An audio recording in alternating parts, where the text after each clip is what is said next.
तो शुरू करते हैं बेसिक्स ऑफ कोऑर्डिनेट। मैथमेटिक्स पढ़ेंगे, लेकिन जब हम अप्लाइड मैथमेटिक्स या प्योर मैथमेटिक्स पढ़ रहे होते हैं तो बेसिक्स के लिए सबसे पहले हमें पढ़ना होगा उस बेसिक्स ऑफ कोऑर्डिनेट। कोऑर्डिनेट का बेसिक्स हमें सीखना होगा, ठीक है। तो सबसे पहले एक पॉइंट लेते हैं, यहां से आपका कोऑर्डिनेट शुरू होता है।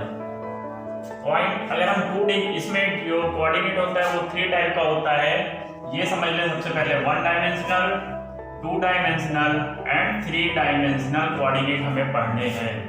1 डायमेंशनल में हमारा केवल एक वेरिएबल होगा x, 2 डायमेंशनल में 2 वेरिएबल होगा x, y, 3 डायमेंशनल में x, y, z। 3 वेरिएबल्स हम इसको सॉल्व कर सकते हैं। 3 डायमेंशनल जो होता है ये स्पेस को डिनोट करता है। 3 डायमेंशनल जो होगा कोऑर्डिनेट में वो स्पेस को डिनोट करेगा। 2 डायमेंशनल जो होगा वो एक सीधी रेखा या एक तिरछी रेखा या कोऑर्डिनेट एक्सिस को डिनोट कर सकता है, जिसमें हम लिखते थे x axis and y axis. Similarly 3 dimensional को अगर हम रिप्रेजेंट करना चाहें तो वो ऐसे रिप्रेजेंट होगी x axis, y axis and z axis, ठीक है। और 1 डायमेंशनल इसमें x लेते हैं या फिर y लेते हैं या फिर क्या लेंगे, z लेंगे। इस तरीके से कोऑर्डिनेट डिफाइन करी जा सकती है। ओके, हम आगे देखेंगे कि कोऑर्डिनेट में अगर एक पॉइंट लेते हैं तो वो पॉइंट जो होता है वहां से स्ट्रेट लाइन बनता है। 1 पॉइंट, 2 पॉइंट, 3 पॉइंट, 4 पॉइंट, ऐसा अगर हम लेते हैं और इनको मिला देते हैं तो ये जो होता है लोकस ऑफ द लाइन कहलाता है। मतलब बिंदु का बिंदुपथ, बिंदु का बिंदुपथ। जैसे ये चलता जाएगा वो लाइन बनती जाएगी। ऐसे ही अगर हम सर्कल की बात करें तो सर्कल में क्या होता है, उसका लोकस, उसका बिंदुपथ जो होता है उसका वो ऐसा होता है। लेकिन यहाँ पर एक ध्यान देने वाली बात है, यहाँ पर एक फिक्स पॉइंट होता है। उस फिक्स पॉइंट को हम बोलते हैं, उस फिक्स पॉइंट को हम बोलते हैं सेंटर ऑफ द सर्कल।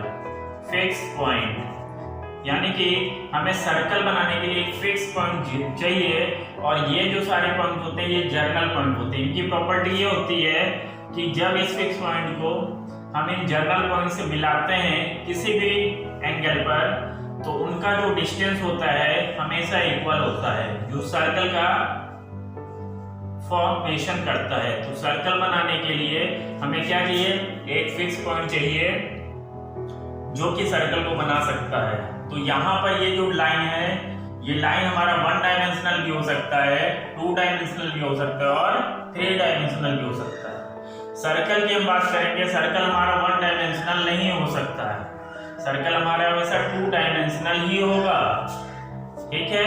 आगे हम बात करेंगे 2 डायमेंशनल जो दूसरे फिगर है हमारे, वो कौन कौन से हैं, पैराबोला है। 2 डायमेंशनल फिगर में हमारा सर्कल था ही, दूसरा क्या है पैराबोला, तीसरा क्या है एलिप्स, और आगे क्या है बोलो, हाइपरबोला है, हाइपरबोला। तो सर्कल की डेफिनेशन हमने सीखी। सर्कल क्या होता है, circle is the set of that point who have fixed distance which is known as radius from a fixed point is known as circle। Circle इस बिंदु का बिंदुपथ होता है, वृत्त उस बिंदु का बिंदुपथ होता है जिसकी किसी निश्चित बिंदु से दूरियां सदैव क्या होती हैं, बराबर होती हैं, सर्कल का निर्माण करता है, ठीक है। ऐसे दूसरे 2 डायमेंशनल फिगर की हम बात करेंगे तो वो पैराबोला होता है। दूसरा 2 डायमेंशनल जो फिगर होगा उसको हम सीखें तो यहाँ पर हमें एक फिक्स पॉइंट चाहिए होता है और एक फिक्स लाइन चाहिए होता है। एक फिक्स पॉइंट चाहिए होता है और एक फिक्स लाइन चाहिए होता है, और ऐसे पैराबोला हमारा जो है बनता है, ठीक है। पैराबोला की हम बात कर रहे थे, पैराबोला क्या हो जाना है, तो उसके लिए एक फिक्स पॉइंट चाहिए होता है जिसे हम फोकस बोलेंगे, और एक फिक्स लाइन चाहिए होती है जिसे हम डायरेक्ट्रिक्स या हिंदी में नियता बोलते हैं। फोकस को हिंदी में हम बोलते हैं नाभि, लाइन को बोलते हैं नियता या बोलते हैं इंग्लिश में डायरेक्ट्रिक्स। ये फिक्स होता है तभी पैराबोला बन सकता है। तो इसमें क्या होता है, सेट ऑफ पॉइंट्स कैसा होना चाहिए, वो इस वे में होना चाहिए। सेट ऑफ पॉइंट इस वे में होना चाहिए, ये ऐसे मैच हो रहा है। तो अगर हम इसको लेट करते हैं एस पी एम, तो इसका क्या प्रॉपर्टी है पैराबोला की, एस पी ऑलवेज इक्वल होना चाहिए पी एम का, एस पी ऑलवेज इक्वल होना चाहिए पी एम का। तो हम इसको पता कर सकते हैं। अच्छा, इसकी डेफिनेशन क्या हो जाएगी फिर पैराबोला की? पैराबोला क्या होता है? एक ऐसा वक्र होता है, एक ऐसा कर्व होता है जिसकी किसी फिक्स पॉइंट और फिक्स लाइन से जो डिस्टेंस होती है वो ऑलवेज इक्वल होती है, तो ही पैराबोला होगा। इस तरीके का लोकस हम समझ सकते हैं।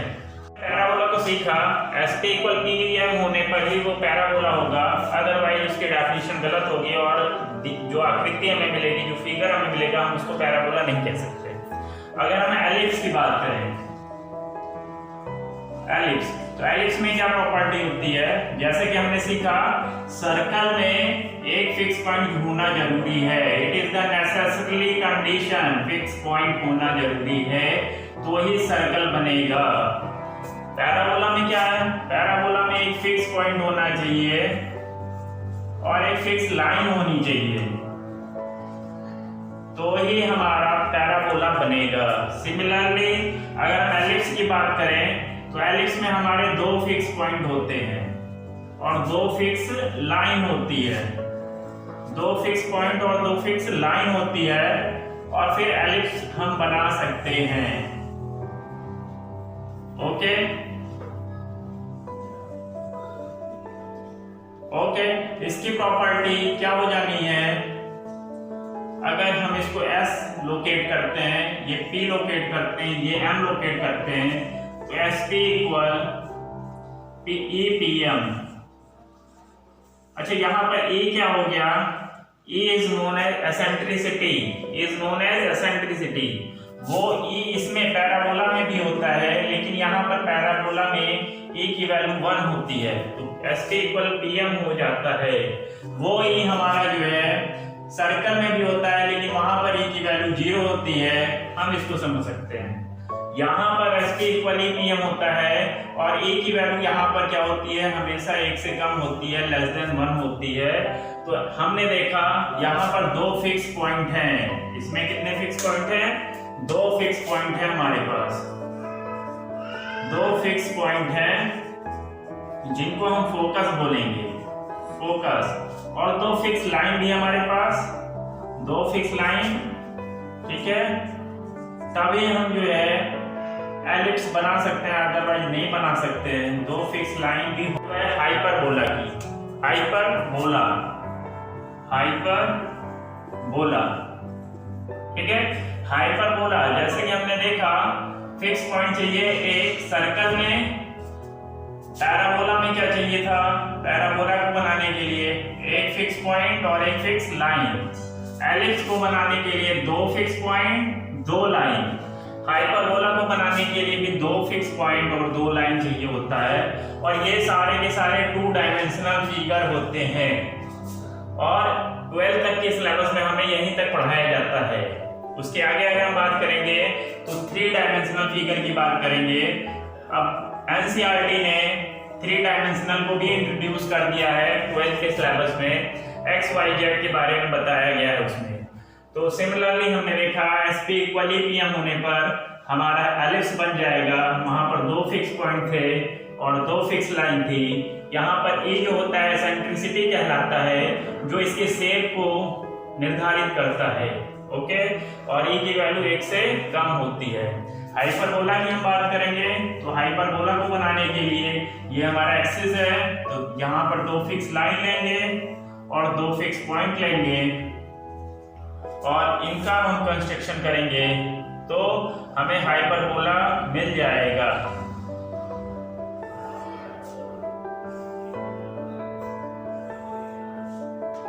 सॉरी, यहाँ पर हम इसको ऐसे ड्रॉ कर सकते हैं, ये हमारा फिक्स लाइन था, इन दोनों के बीच में होना चाहिए, ठीक है। तो यहां से हम फिर से बना सकते हैं, ये हमारा S है, ये दूसरा S डैश है, first fix point, second fix point, ये हमारा फोकस कहलाएगा दोनों।